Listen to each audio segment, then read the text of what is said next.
My name is Mela Harper. The first thing I remember about that house is the smell of lemon polish on the oak banister every Sunday morning. Mom would hum while she dusted, Dad would be in the garage tinkering with his old Mustang, and I'd be curled on the window seat with my sketchbook, drawing the way the light fractured through the maple leaves outside. That was before everything tilted, before the divorce papers, before Dad remarried Vanessa with her perfect teeth, and her daughter Chloe, who looked like she stepped out of a catalog, before I became the leftover kid in my own childhood home. I was 23, still living in the basement apartment Dad let me keep, until I got on my feet. Translation: until I stopped being a disappointment. I worked mornings at the coffee shop on Maple and Elm, came home smelling like espresso grounds, and spent nights hunched over my laptop applying for graphic design gigs that never called back. Chloe, 19 and radiant, had already landed a junior buyer position at the boutique downtown. She'd post Instagram stories of her corner cubicle with the string lights and the succulents, captioning them, "Dreams do come true if you hustle." Dad reposted every single one. I didn't hate her, not really. Hate is loud. What I felt was quieter, like a bruise you keep pressing just to see if it still hurts. I'd watch Chloe flit around the kitchen in her silk robe, telling Dad about the new fall line while he nodded like she was reciting scripture. I'd stand there in my stained hoodie, holding a bowl of cereal, invisible. Some nights I'd hear them laughing upstairs, the sound floating down the vents like smoke I couldn't wave away. The rain that Thursday started soft, the kind that makes the world look watercolor. I came home early because the shop closed for plumbing issues. Water dripped from my hair onto the welcome mat as I kicked off my boots. Voices drifted from the dining room, Dad's low rumble and Chloe's bright chime. I paused in the hallway, socked feet silent on the hard wood. The chandelier above the table cast long shadows, turning the china cabinet into a cage of glinting ghosts. "Seriously, Dad, the regional manager said I'm on track for the holiday promotion already," Chloe was saying. "Can you believe it? Me, running the whole floor display." Dad chuckled, the sound warm and proud. "That's my girl. You earned every inch of it on your own." I stepped into the light. "Hey." They both looked up. Chloe's smile flickered, polite. Dad's eyes flicked to my wet hair, my rumpled apron still tied around my waist. Something in his face tightened, the way it did when the Mustang wouldn't start. "Mela," he said, like my name was a chore. "Didn't expect you till later." Shop closed early. I set my bag down, water pooling around it. "What's for dinner?" "Chloe made lasagna," Dad said, "from scratch. She's been experimenting with recipes for her new place." Chloe beamed. "I'm moving into the loft above the boutique next month. They're giving me a discount since I'm basically their star now." The words hit like hail. I'd been begging Dad for months to co-sign on a tiny studio 10 minutes from campus so I could stop commuting 2 hours to my night classes. He'd said we couldn't afford it, that I needed to stand on my own 2 feet first. I forced a smile that felt like glass. "That's amazing, Chloe." Dad leaned back, swirling his red wine.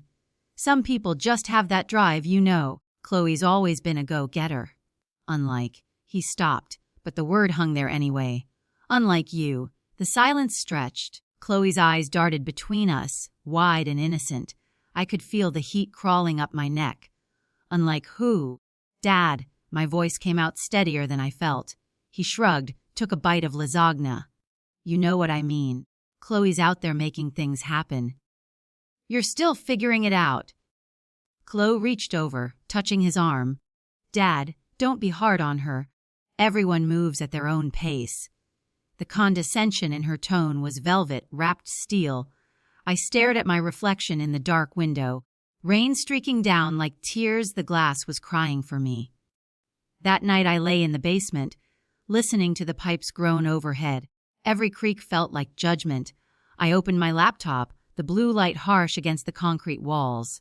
My portfolio stared back, half finished logos and abandoned illustrations. I'd been so proud of them once. Now they looked like childish scribbles next to Chloe's curated life. I scrolled through her Instagram again. The loft tour she'd posted last week, the way she angled the camera to catch the exposed brick and the fairy lights. The comments were a shrine. Queen. Manifestation goals. So proud of you. Dad had left 3 heart emojis. My thumb hovered. Then I clicked into my own neglected account. 42 followers, mostly high school friends I hadn't spoken to in years. My last post was a blurry photo of the coffee shop's chalkboard menu. I'd captioned it, "Another day, another dollar," with a wilted plant emoji. I closed the laptop. The darkness pressed in, thick as the lemon polish upstairs. Something inside me snapped, not loud but clean. Like a wishbone. The next morning I woke before the sun, the basement window a bruised rectangle above my bed. I pulled on yesterday's jeans, the knees still damp from the rain, and climbed the stairs like a thief. The house was quiet, Dad's snores rumbling through the walls like distant thunder. Chloe's door was cracked open. I caught a glimpse of her silk eye, mask in the glow of her phone charging on the nightstand. I kept moving. In the kitchen I brewed coffee strong enough to strip paint, then sat at the island with my sketchbook. The pages were warped from humidity, corners curled like they were trying to escape. I flipped past old drawings, a logo for a bakery that never opened, a poster for a campus event that got canceled. Then I stopped on a blank sheet. My hand moved before my brain caught up, charcoal scratching out the shape of a boutique window display. Not Chloe's. Mine. I'd always been good at seeing what people wanted before they knew it themselves. At the coffee shop, I'd redesign the menu board every month. Tiny illustrations of steaming mugs and croissants that made customers linger. The owner never paid me extra, but sales ticked up. Chloe's boutique was the same game, just bigger stage. I opened my laptop, pulled up their website. The fall campaign was Live Muted Earth Tones, Chunky Knits, a tagline that read, "Cozy never looked so chic. It was fine, safe, forgettable." I spent the day in the library, headphones on, world muted. I mocked up 3 alternate displays, bold jewel tones against matte black backdrops, lettered signs that looked like secrets whispered on paper, props made from thrifted frames and dried flowers. I rendered them in Photoshop until they looked real enough to touch. Then I emailed them to the boutique's general inbox from a burner account. M. Harper, Designs gmail.com, subject line, "Fresh eyes for fall, no strings." I didn't sleep. At 3 a.m. I was still tweaking shadows, making the light hit the emerald sweater just right. My phone buzzed. Dad texting from upstairs. "Chloe's car won't start. Can you drive her to work?" I stared at the screen until it dimmed. Then I typed back off, "Battery's dead." "Call a tow." I turned the ringer off. By noon the next day, I had a reply. Not from Chloe, from the regional manager, the same one who'd promised her the holiday promotion. "These are stunning. Can we meet? Coffee tomorrow, my treat. Lena." I read it 3 times. My pulse thumped in my ears like a second heartbeat. I didn't answer yet. Instead, I walked to the boutique during Chloe's lunch break. The bell above the door chimed like a warning. She was rearranging a mannequin, tongue between her teeth in concentration. When she saw me, her face did that flicker again. Surprise, then the practiced smile. "Mela! What are you doing here?" "Came to see the loft." I lied. Dad said it's cute. Her eyes lit up. She loved an audience. "Oh my God, yes. Let me give you the tour after my shift." I nodded, trailing her through the racks. The current display was exactly as I'd seen online. Beige, more beige. Customers drifted past without stopping. I snapped mental notes. Lighting too yellow, signage too small, no focal point. Chloe chattered about her upcoming move, the exposed brick, the clawfoot tub. I smiled in all the right places. That night I met Lena at the indie cafe 2 blocks over. She was younger than I expected. Sharp bob and tortoiseshell glasses, laptop already open. She slid a latte across the table. "Tell me about yourself," she said. I told her the truth, just bent, freelance designer, side hustle at the coffee shop, obsessed with visual storytelling. I didn't mention Dad, didn't mention Chloe. I opened my portfolio on my tablet, let the mock-up speak. Lena's eyes widened. "This is the energy we need," she said. "Corporate keeps pushing safe. But safe doesn't sell. You free to consult." I shrugged like it was nothing. "Depends on the terms." We haggled over cappuccino foam. She offered double what I made in a week at the shop for 3 display concepts and installation oversight. I pretended to think, then shook her hand. Her grip was firm, excited. Mine was steady. I started small. First display went up 2 weeks later, deep merlot walls, brass accents, a vintage typewriter spilling silk scarves like poetry. Customers stopped. Phones came out. Chloe's Instagram stories shifted from loft tours to mystery designer slaying the game. She captioned one, "Who iced this genius?" Dad commented, "Proud of my girl for recognizing talent." I let it simmer. The boutique smelled like cedar and ambition now. Every morning I slipped in through the staff door before Chloe arrived, armed with a tape measure and a vision. Lina gave me a keycard and a budget line labeled creative consultant. I told Dad I'd picked up extra shifts at the coffee shop. He grunted approval, eyes on his phone where Chloe's follower count ticked upward like a slot machine. I built the displays in layers. Second one, midnight blues and starlight, paper cranes dangling from fishing line above a velvet chaise. Customers lingered so long the fire marshal complained about capacity. Sales reports landed in Lena's inbox, 23% up. She forwarded them to corporate with my mock-ups attached. My name stayed off the emails. I was the ghost in the window. Chloe started asking questions. "Who's doing these?" She cornered Lena one afternoon, voice pitched high with forced casualness. "Freelancer," Lena said, not looking up from her tablet. "They prefer anonymity?" Chloe's smile went brittle. "Cool. Super mysterious." I watched from the stockroom doorway, arms full of fox ivy. Her reflection in the mirror looked smaller somehow. At home the air thickened. Dad cooked Chloe's favorite, chicken marsala, celebrating her record-breaking week. I sat at the island picking at salad, listening to them dissect foot traffic and conversion rates. "You should see the new display," Chloe gushed. "It's like walking into a dream." Dad raised his glass. "To my daughter, the visionary." The words landed between my ribs like a fist. I excused myself early, said I had a headache. In the basement I opened a new folder on my desktop, Chloe Fayola Teovir. Inside, screenshots of her Instagram analytics, her loft lease scanned from Dad's printer. The boutique's vendor list I'd sweet, talked from the stock boy. Phase 2 began with a whisper. I designed a limited capsule collection, 6 pieces, hand-sketched moody florals on sustainable cotton. I pitched it to Lena as a pop-up exclusive. She loved it. Green, lit production with a local seamstress I'd met at the library maker space. We kept quantities tiny, prices premium. I named the line M, no last name, no explanation. Launch night was invitation only. Lena texted the address, the loft above the boutique, the one Chloe was supposed to move into. I'd convinced Lina to let me stage the pop-up there. Better lighting, better story. Chloe arrived in a cream blazer, hair curled like she'd practiced in the mirror.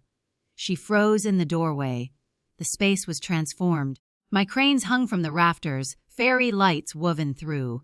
Racks of the capsule line glowed under spotlights. A chalkboard sign read M, P-O-P-U-P-O-E, Negihtoly.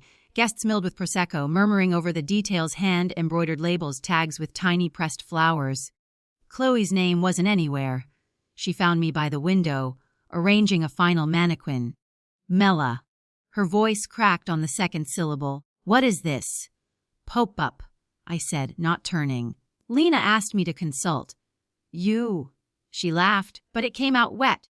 "Since when do you design clothes?" "Since always." I faced her then. "You just never looked." Dad arrived late. "Ty Askew from traffic." He stopped dead center of the room, eyes sweeping the crowd, the racks, the banner with the single initial. Chloe stood beside him, arms crossed tight like she might break. "Mela," he said, my name uncertain in his mouth. "This is yours." I nodded. Chapsel sold out in 40 minutes. Pre-orders crashed the site. Helena appeared, clapping me on the shoulder. "Corporate wants M in every store by spring. Full-time creative director. You in?" The room hushed. Chloe's face went bloodless. I looked at Dad. Really looked. The lines around his eyes deeper, the way his hand hovered like he wanted to reach for me, but didn't know how. "I'll think about it," I told Lena. Then to Dad, "Some of us earn it quiet." Chloe's eyes glistened. "You planned this?" "Every stitch," I said. The loft emptied like a held breath finally released. Guests trickled down the iron stairs, paper bags rustling with M tissue, their laughter echoing off brick. I stayed behind to break down the display, folding cranes into a box one by one, their wings brushing my fingertips like apologies. Chloe lingered by the kitchen island, twisting the stem of an empty Prosecco flute until it snapped. Dad stood between us, hands in his pockets, looking at the floor like it might open and swallow the night whole. "Mela," he started, voice gravel rough. "Kiddo, don't." I didn't look up. The last crane went in. I closed the lid. "Not tonight." Chloe's laugh cracked the quiet. "You think this erases everything. One lucky night and suddenly you're the golden child." I turned. The overhead bulb caught the tears tracking her mascara into faint gray rivers. "No," I said. "It just means I stopped waiting for the table to have a seat for me. I built my own." Dad stepped forward, palms open. I was proud of Chloe because she was loud about it. You were always so quiet, I thought." He trailed off, the sentence dying like a bad engine. "You thought wrong." My voice stayed level, but inside something trembled, a string pulled too tight. I was screaming in sketches and late shifts, and every time I swallowed your later, kid, like it was medicine. Chloe dropped the broken flute into the trash, glass chiming against glass. "You used me." "My job, my loft." "Your loft," I echoed. "You hadn't even signed the lease." "Lena needed the space for the pop-up," I asked. She said yes. I pulled the folded lease from my back pocket, the one I'd intercepted from Dad's mail, and set it on the counter. Chloe's signature line was blank. It was never yours to lose. Dad picked it up, eyes scanning the empty line like it was a confession. "Mela, why didn't you just tell us?" I laughed then, soft and sharp. "Tell you what? That I was good enough, while you toasted someone else's hustle." That "I'm proud of Chloe" felt like a door slamming in my face. I zipped my bag, slung it over my shoulder. "I showed you instead." The room felt too big suddenly, the fairy lights too bright. Chloe sank onto a bar stool, elbows on knees, face in her hands. Dad looked old under the Edison bulbs, shoulders curved inward. "I'm moving out," I said. "Lena's giving me the loft for the next line. Rent's covered in the contract." I pulled a key from my pocket. The brass one Lena had pressed into my palm an hour ago, still warm from her hand. I set it beside the lease. "You can keep the basement." Dad reached for me. I let him catch my sleeve. His fingers trembled. "Mela, I messed up. I see that now. Let me." "You don't get to fix this with words you should have said years ago." I stepped back. The sleeve slipped from his grip. "But you can start by seeing me." Really seeing. I walked to the door. The stairs creaked under my boots, each step a small goodbye. Behind me, Chloe's voice cracked the air. "I'm sorry, okay? I didn't know it hurt you that much." I paused on the landing. City lights flickering through the window like static. "You didn't look," I said without turning. That was the hurt. The door shut soft behind me. Rain had started again, cool against my cheeks. I stood on the sidewalk, key biting into my palm, and let the city blur. Not tears, something cleaner.